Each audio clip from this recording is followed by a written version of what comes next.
We've all gotten trapped in loops. That doesn't mean you're trapped forever. You have to go back to the drawing board and understand what you didn't get about the clues and the hints. Welcome to the Ignited Recovery Podcast, a new way forward for anyone looking for answers but feeling left out. If you've been searching for empowerment, triumph, and purpose, you've found them right here. You won't hear the same solutions, and you're not going to have any excuses to fall back on, because Ignited Recovery allows heroes to rise and become their best selves. I'm Dr. Addict Jaffe, and I can't wait to be your guide on this journey. Are you ready to become an ignited hero? Hello, everybody, and welcome to this episode of the Ignited Recovery Secrets Podcast. I'm Addict Jaffe, and I don't really even know how to talk about an intro to the thing that I'm about to mention today, because this all started at a kid's birthday party.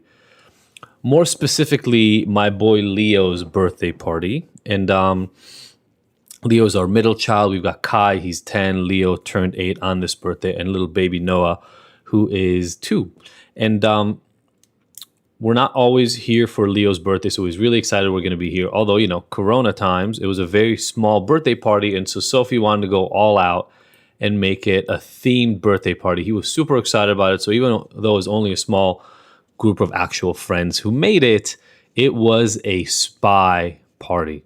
Whatever we like or don't like about it, Leo loves fighting and drawing guns. So, spy party it was. So Sophie got a friend to help her out and plan this party. And as part of the party, there was a scavenger hunt. And Leo was really, really excited about the prospect of a scavenger hunt. And, you know, the whole party was kind of built around this thing. So kids would play outside, and then the scavenger hunt that was outside anyway had these kind of, you know, two teams, different clues, etc., etc., etc. And something went wrong at the party during this scavenger hunt. There was a clue that led to another location that had another clue, which led back on itself. So he got in a closed loop, which is sort of like the worst thing you can do in a scavenger hunt, right? The whole point of a scavenger hunt is to move forward. He got stuck. One clue led to another location. The clue in that other location led back 2 clues ago, and he got stuck in this 3-location loop, and it was really sad. He was crying about it. It was his birthday party, and he's crying about it. He's sad, and we, you know, initially I didn't get it. I'm sitting there, and I'm like, hey, you're playing. It's fun. All your friends are playing with you. It got messed up. Will lead you to the next thing, and it's not that big a deal. But it really was that big a deal for Leo, and it was clear. You could see it in his eyes.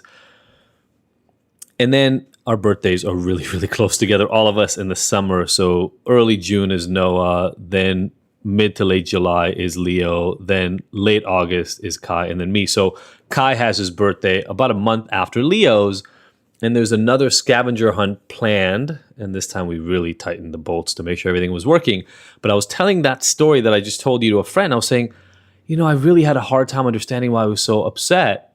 It's just a scavenger hunt. It was just clues, and there was just an award at the end. And then I stopped, and I was thinking about it. And in an instant, I went from thinking that it was silly to realizing that actually we are all living a scavenger hunt. Now, you may have thought about this before, you may not have, but I'm going to prove to you right now that life is nothing but a scavenger hunt. And being able to realize that in my own life definitely made it easier. I would do so much work on letting go of consequences and results and just kind of doing what I know is right. But when you put your life in this next model I'm about to explain to you, it'll totally make sense to you. Okay, so raise your hand if you've ever been on a scavenger hunt. I'm raising my hand right now. Most of us have done this before at some point, and it's a really, really fun game. But if you think about it, life is the exact same thing. First of all, none of us know where we'll end up in the end and what the world will look like. I'm not talking about the end like when you're buried in that piece. We don't know about that necessarily either. But I'm saying, like, you don't know what point you're going to reach before that happens and what it's going to look like along the way.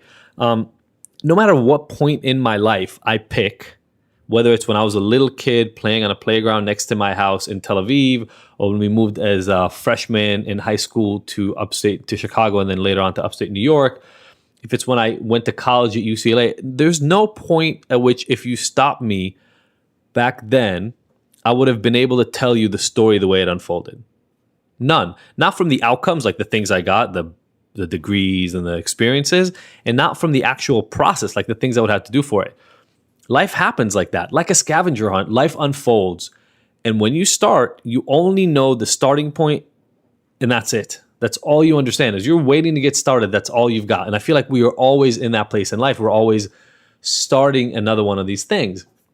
Now, when I was a kid and I was playing in Israel, I wouldn't have even known that I'm going to be in the US. When we moved to the US, there was no way that I would know that part of my journey would lead through rehab and jail and meth addiction. And when I got out of that, trust me and believe me that the idea that I would become an addiction expert, helping a lot of other people with it, and become a college professor and all these other things and have a doctorate was not even near the radar. So every time I started one of these scavenger hunts in my own life, no idea whatsoever what it was overall going to look like. But it gets harder because even when you're in the middle of the scavenger hunt, not when you're starting it, but in the middle, all you can see is the step that's in front of you. Think of how frustrating that is in a scavenger hunt. You know there's an endpoint. You don't know where it is or what it is. And the only thing you get is the clue for the next piece. But isn't that like life?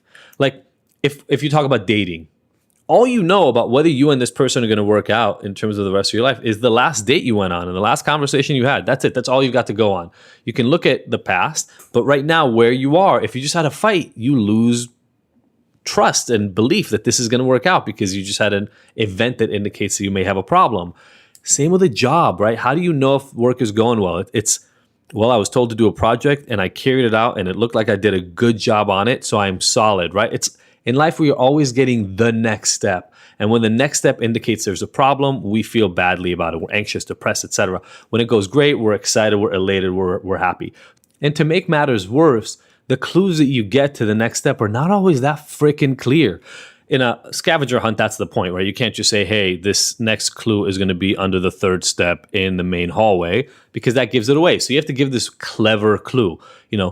The way up that you walk daily on the number 3 or something like that. You get this like weird, enigmatic sense of what it is that you're later going to find out. And the moment you see it, it's clear. But until you saw it, it wasn't that obvious. And again, that's been my experience in life every single step of the way. Once I look back in hindsight, I say, oh, well, of course, everything was leading to this moment. But as I'm going through the experience, trying to figure out who to date, trying to figure out what job to do, how to improve what Ignited is doing, what car to buy, whatever it is, there are these little clues all over the world. And I'm trying to make sense of what direction they're going to lead me in. But I'm never certain until it's completed that I even know what the next choice is going to be. Man, the stories in my own life that relate to this are insane. I already mentioned some of them, but I thought the next step after jail was to get a job.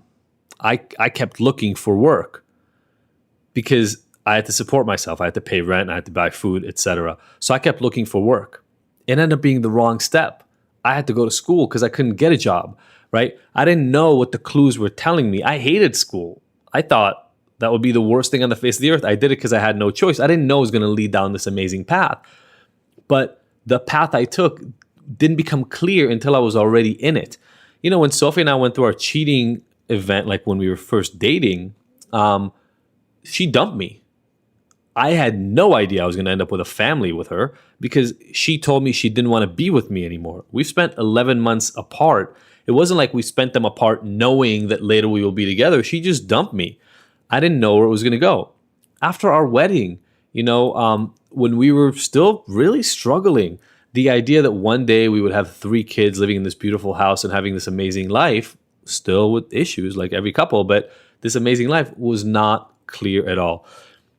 So you're living in this place. You had no idea to start where it's going to lead or what the path is going to look like. Even when you're on the path, the clues seem ridiculous and enigmatic and bizarre and not exactly clear in terms of where they're really going to lead you.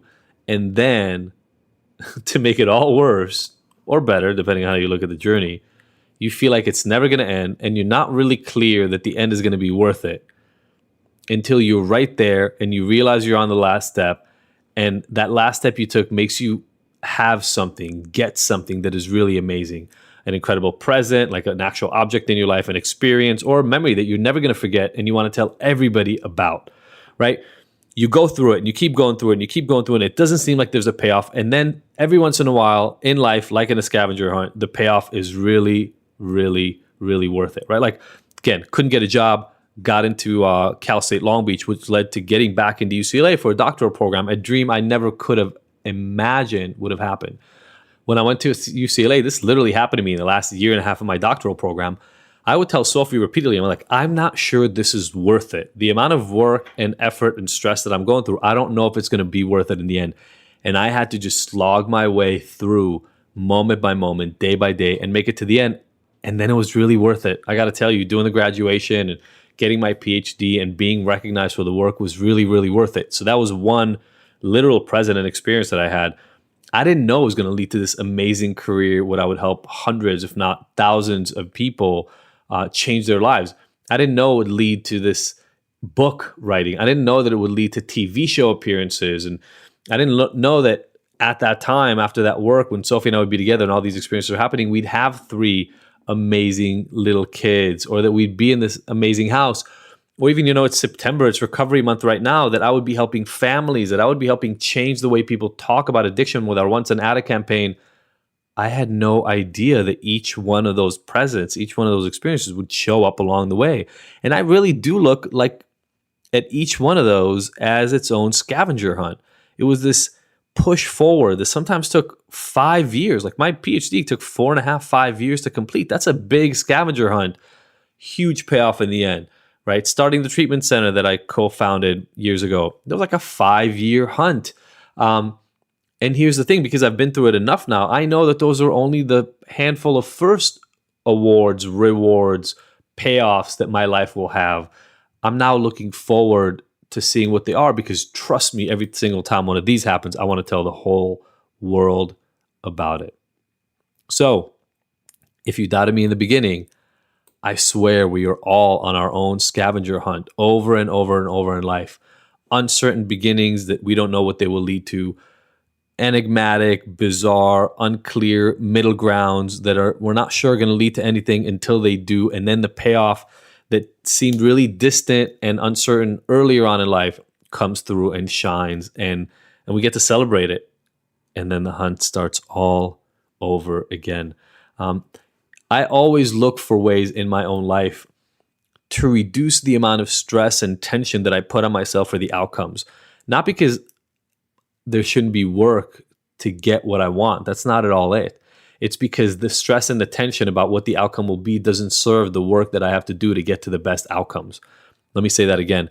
The anxiety and the stress that I put on myself in expectation of what the outcome will be always reduce my ability to perform at my best. And so by me letting go of it and saying, look, my job is to run this like a scavenger hunt. There are going to be clues. There are going to be hints. I'm just going to do my best to interpret them. If I get it wrong, like Leo got stuck in a loop in that scavenger hunt, I will just look around and look for additional clues and hints in the world, and I will go take another step. We've all gotten trapped in loops. That doesn't mean you're trapped forever. You have to go back to the drawing board and understand what you didn't get about the clues and the hints. If I keep looking at it this way, then every single win is a beautiful ending to its own hunt. And then I'm excited to get going and start all over again. I hope this has been useful for you. If you're one of the people who listen to us and are one of the people struggling with addiction yourself, please, please, please join our Once an Addict campaign. Go on Instagram, check out my story about it, check out our post feed about it.